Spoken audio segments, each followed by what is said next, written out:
The sprint car, and Merry Christmas Eve, everyone. Trying to get some modeling done before the festivities begin. And last I left off, got the car all decaled, got the car all assembled, and so I started working on the base. Now this is one of them sports ball trophies that I bought at a garage sale, as I wanted. It's just an odd base for being a triangle, and I thought it'd make an excellent base for the sprint car.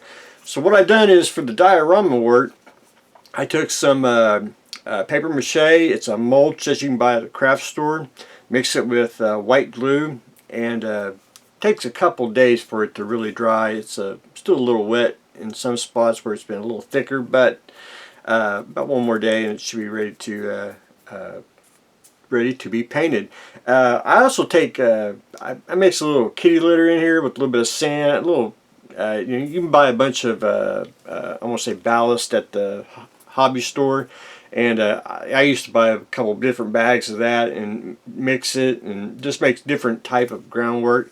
And the kitty litter also helps absorb the water in it, so it dries it out.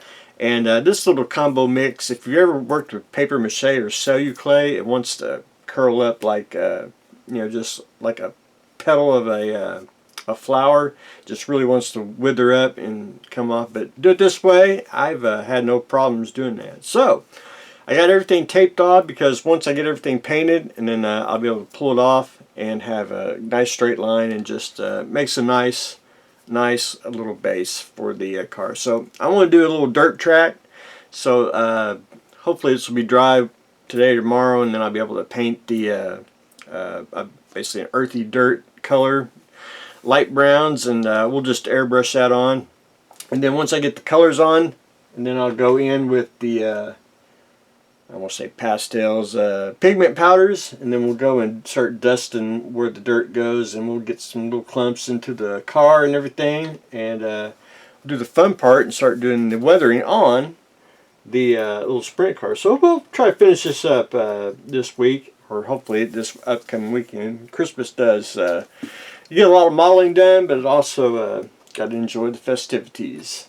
But up next, and y'all probably see that, that's a ceiling tile, and I'll try to show I want to show how I started. I built one in 2011. It's a Battlestar Galactica one where the Vipers were coming out of the launch bay, and I actually built it.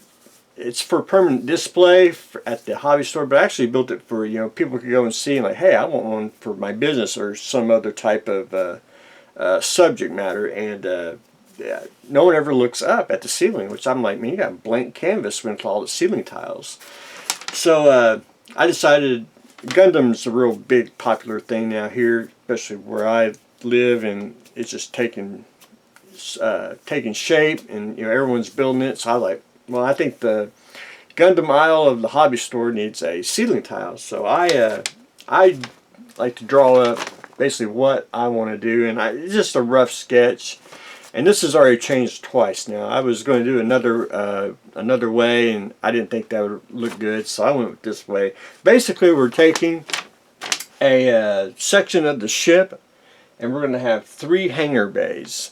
And these two, the bay doors will be shut, but the middle door, I'm going to cut it out, and it's going to be recessed. If you can see my little diagram here, it's going to be recessed in, and we're going to have about 4, maybe 5. I want to call them Gundams. They're actually going to be Zaku's, and we're going to have them in like that. So it'll be hanging upside down, look like they're coming down, coming out of the hangar bay, or getting prepared too. That's why we'll have a little bit of a, recessed in. You'll have different Zaku's, and they'll be painted just pretty basic, but they'll be a little, because they're going to be up real high, so you won't be able to see a whole lot of detail. And then there's stuff that I'll add, to them, just to make them just tabby different little markings or something. Just something, almost like a filming miniature, where the modelers would add little things, it just makes it more fun. But I did get the basic frame built, and what I'm going to do next is I'm going to cut this out, and I'm going to get this glued to the ceiling tile, And then what we'll do is I want to add some details, some kit parts, some very little scribing. It'll be more, I'll cut out squares and make panels, ship panels. And it's going to be a lot of detail, but a lot of simplified yet just basic detail, because I want it to look good from the ceiling, and that's the way you're going to look up. You don't have to go overboard and make something extravagant, I want to say perfect, scale model wise. It's up in the ceiling, big, and it gets the point across. And we'll have some decals on here, because I like to do the ceiling tile ones. I think they're pretty darn slick. I do have a Star Wars one I like to do, and Bandai would have to do it, or another company. They have to make a blockade runner about that big, because if they do make one that big, I'll make the Star Destroyer hangar bay, and we'll do the the blockade runner on the inside. But anyway, I'm waiting for that day to come. I will do one.